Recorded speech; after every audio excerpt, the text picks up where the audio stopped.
Hi there, and welcome to another Low-Key College Convo. I'm your host, Dr. Kim McCray.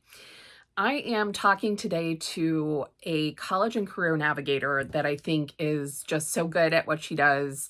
I have known her now for almost a year and have provided presentations at her high school to her students and the families using my expertise, but her expertise is really in that college and career navigating space. And she's got a lot of resources and a lot of ideas on how she helps her students get beyond high school. And it's not just a four-year degree. She's addressing skills gaps, which are so important to take a look at before students ever walk out that door and get where they hope that they're going to get, things like having difficult conversations, confidence to ask questions, all of those things. We discuss all of those in this, kind of short episode. So I hope you enjoy it, and thanks for watching.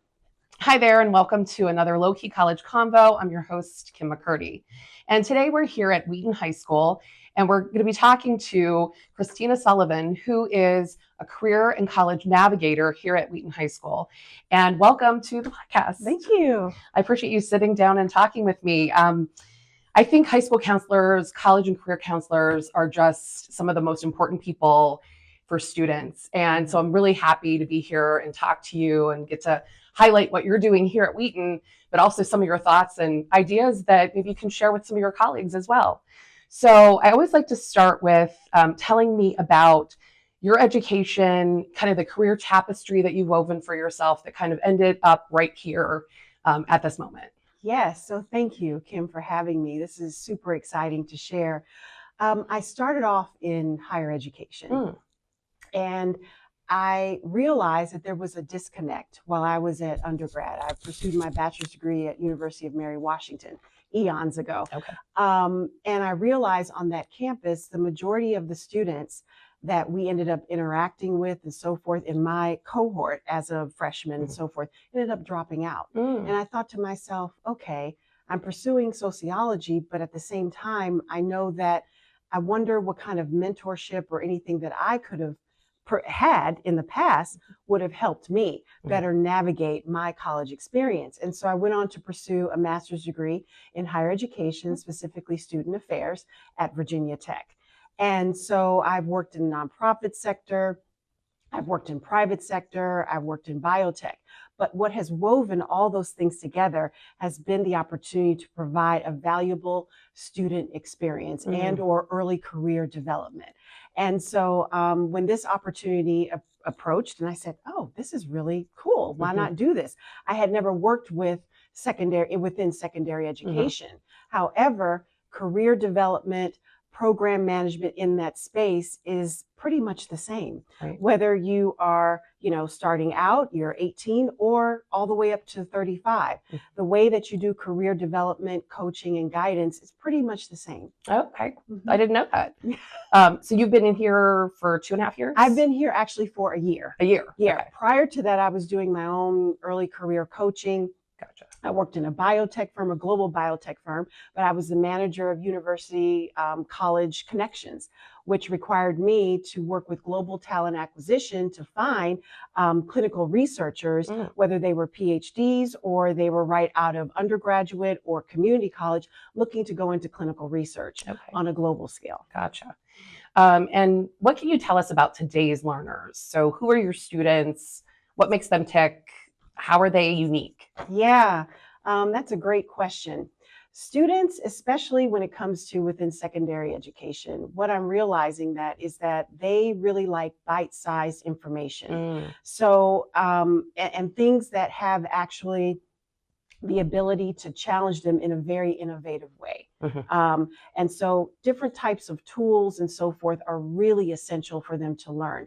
They want to be able to say, okay, I only have 5 minutes, so if I can have a 5-minute article, if I can look at a video, those kinds of innovative tools to help them versus the traditional kinds of surveys and assessments about where do you see yourself in 10 years. Okay. They want things that are fun and engaging.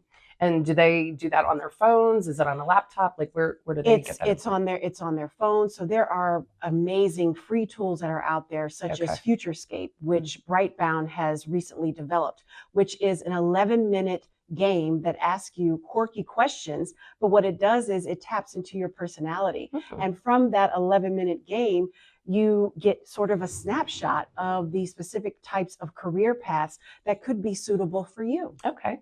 I'll have to check that one out. Yeah, Futurescape, Brightbound. All right.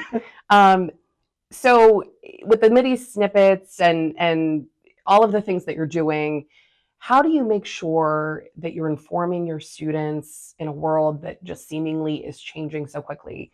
AI is like top of every article that I see. It's in my feed. It's fooling me on, like I think something is real online and it's not. And so how do you make sure that they're informed, and also for careers that might not even exist right now? Like how do you navigate that? Well, the first thing that I did here at Wheaton High School is really tap into peer-to-peer connection, which means I developed a first ever inaugural student advisory board, which consists of students, which mostly of them are now rising seniors. And so they do a lot of stuff on social media. So they created their own social media page to be able to connect with students and also other student organizations within Wheaton High School. So research shows that peer-to-peer engagement is really impactful when it comes to getting students to learn more about what kind of career they want to pursue, what type of college they want to go to, if they want to go to college at all.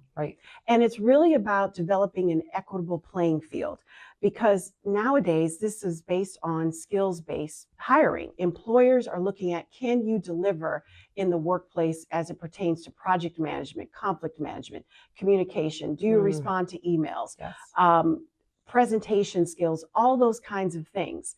So that is what is really important. What I found here at Wheaton High School is that when I developed that student advisory board, then other students became more involved. And so traffic in here has increased by 10%.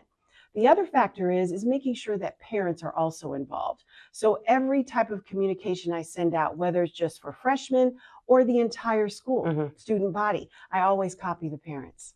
Something you said just there, conflict management. I think that is one of the things I see adults struggling with, even in the workplace.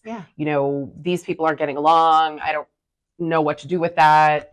Or I need to have a difficult conversation with someone, but I don't really know where to start. So are you doing role playing? Are you helping them to develop that skill while they're with you as well? Yes. So we do typical life skill sessions and things like that. And so when we do those kinds of things, we work in teams. And first of all, you have to understand, what is your conflict management style?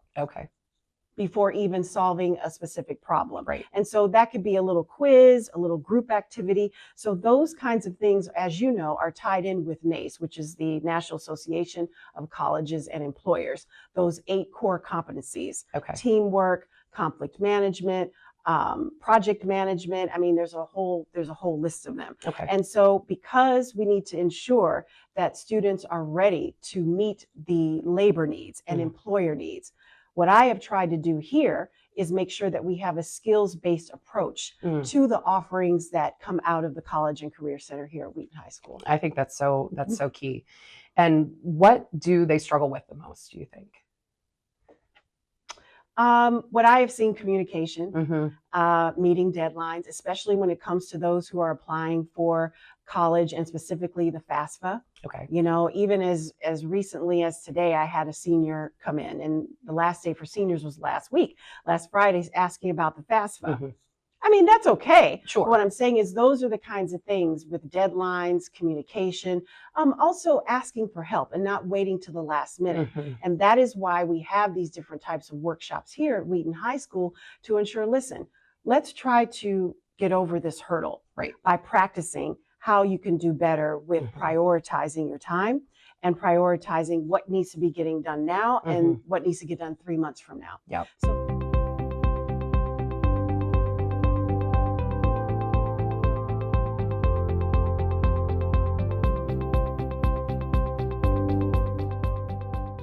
I don't see what the big deal is. I'll just borrow what I need to go to school out of state, and my mom can't stop me. She can just co-sign my loans and I'll pay them back. Ah, here's a repayment calculator. I bet it's not that much. $1,500 a year times 4 years equals $60,000. My interest rate is 8.3%. Wait, what? $1,012 per month for 10 years? What the? I'm borrowing direct loans. Are those included? Nope. So if I borrow $5,500 each year for undergrad in that loan too, okay, so $22,000, that's not bad. At 6.52%, that's another, $323. So over $1,400 a month. Well, Don't borrow more for your undergraduate education than you'll make your first year working, and know what your repayment is going to look like before you ever borrow a penny. So that you're not overwhelmed. And I think having those peers to maybe ask questions of too is really Yes. important. Yes. I know I used to help students, maybe they didn't know how to talk to a financial aid counselor, so I would write them a script and then we would practice it. But if they could go to a peer, I think that would be really big. Yeah. But I think communication, especially we're on our phones a lot, sometimes it's easy to get disconnected. Yeah. And, Yeah. for sure. What's your best advice? What makes a student successful in post-secondary and beyond? So, if you could give one little snippet to your students to say, if you do these things, you're going to be successful, whatever success means to you. Yeah. Know what your core skills are. One of the things that I have been really fortunate about in being in this position is not only networking with the experts such as yourself, but also people around the United States who are really pushing skills-based learning as a roadmap to be able for young people to be successful in the job market. One of the people that I follow highly and I recommend to any of your viewers is Dr. Kevin Fleming, who is a leader and expert in this area. He wrote a book in 2016 that's called Redefining the Goal. Okay. And so I'm going to land this plane. So what I mean by this is the fact that he has come up with a basic kind of set to be able to guide students by asking them certain questions. What do you think your core life skills are? What are your technical skills? What are your academic skills? And what are your employability skills? And when I use that tool, which by the way is free for educators, it has really given students being able for them to be able to empower themselves to determine exactly what they're interested in. Because often we're always, when we're college coaches, career coaches, okay, especially when it comes to high school students, where are you going to college? But the bigger question should be, what do you like to do? What do you like to do? Because now the college for all paradigm is shifting considerably. That's right. Students are now being exposed to Grow with Google certificates that you can get in 90 days in a high demand field, AI, UX, project management. And it takes you 3 months with a median salary of $96,000. Wow. Whereas, okay, yes, college, if that's what you want to do, but there are also these different routes to learn as you earn. National, we just celebrated here for the first time ever at Wheaton High School. And by the way, the only high school within the county that celebrated National Apprenticeship Week. Oh, wow. Yes. Yeah, I think apprenticeships could be very powerful. Apprenticeships. Yeah. But if students don't know these type of pathways, and they're only thinking about, well, my high school or any other organization is only focused on go to college, that's it. Then you're leaving the other students out there to figure it out for themselves. And that's not really equitable, is it? Right. So we have to be able to start with the students. What are your skills? What do you like to do? But in those 4 areas, as I mentioned, what Dr. Kevin Fleming talks about in his research, and such a basic kind of format that he is promoting all over the United States, especially of course in California where he's based, it works. I've seen students like, oh, well, Miss Christina, then I don't need to go to X, Y, and Z college. I said, no, because they don't have your program. Right. So if you identify 2 or 3 skills in those 4 main categories, then you tie it to your career interest exploration, then we can figure out what pathway, i.e. what credential. Right. And how soon do you think students really need to be starting to think about this? I mean, the research shows middle school. Right. And there's a lot that's going on right now. The momentum is building with middle school. That's And terrific. that's Yes. absolutely amazing. Yes. But when it comes to this part that I'm talking about, really, I mean, ninth grade. Yeah. So you start with the career exploration and different kinds of fun activities, 6th through 8th grade. Mhm. By the time you get to ninth grade, you really need to start talking about, okay, what skills do you think you have in life? Are Mhm. you health conscious? Do you know how to manage a budget? What don't you know how to manage a budget? Time management. How do you manage your stress? Mhm. Employability skills. How do you work in a team?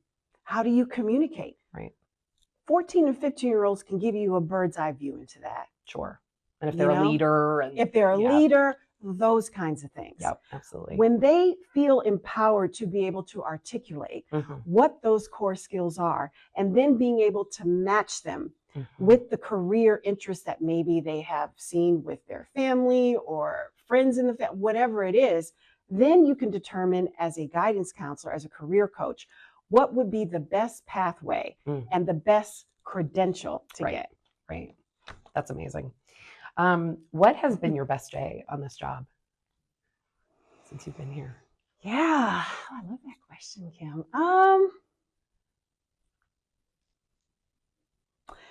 I have to say, I mean, there's been a lot of them. Yeah, I There's bet been there- a lot there of have them. been. Yeah. But I have to say the day that we had the opportunity to host Senator Cory McCray, Mhm. who is a senator state senator out of Baltimore. Okay. However, he wrote a book called How the Apprenticeship Saved My Life. Oh, wow. And during our National Apprenticeship Week activities, Uh-huh. he was one of our guests. Oh, that's terrific. And he came to speak to the class of 2027. Great. And that was absolutely phenomenal, especially when my student advisory board, it was such a surprise for me, because when I said the senator is coming, he's already arrived, they had lined up in the hallways. And as he was coming along, they were clapping. That was all them. Wow. And they felt a sense of just being proud, because he was going around shaking their hands, Yes. but doing it in a way that was very humble. He would talk with them for about 10 seconds. What's your name? Mhm. What grade are you in? What do you want Yeah. to do? Each of them.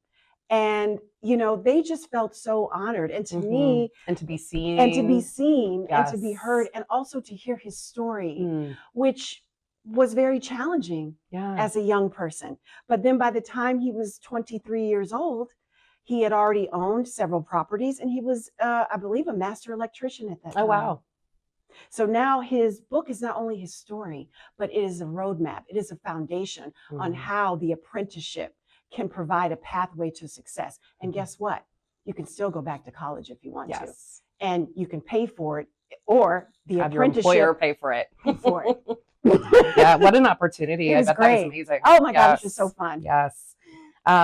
So how can we be innovative and make sure students have what they need, not only to get to whatever that post-secondary opportunity looks like, but also through? How do we give them that drive and the fortitude to advocate for themselves and to make sure that whatever that path is, that they're going to achieve it? Yeah. You have to listen first to what their needs are. If you have a student that comes in and says, you know what, I'm not sure that college is for me. Yes. Okay, ask why. And then what are you thinking about? Right.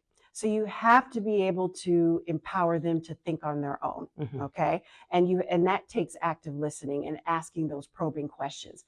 The other part of it is tapping into the innovative tools that are out here, such as Brightbound, Futurescape. Yep. There's also a fun tool by the DeBruce Foundation, which is also free to educators and Mhm. career coaches, which is called the Agility Network. I mean, there are so many different types of fun and engaging Mhm. tools that really spark learning, Right. and give the student an opportunity to feel empowered, because they're identifying a lot about themselves in a fun kind of way. Right. Another tool that I just came across is by Level All, and it is an amazing micro-learning platform that gives students the opportunity to really explore their Mhm. college and career journey. And their platform actually is also for middle school as well. Okay. And that's also a free tool. So they can just mix and match, and Yep. we're going to try this one this time, and maybe it speaks to Sure. these students, and then we're going to do this. Yes. And I do want to mention, Fia, we do have, I see it on the table here, Yep. the My Smart Borrowing website as well. So that's a tool that folks can use.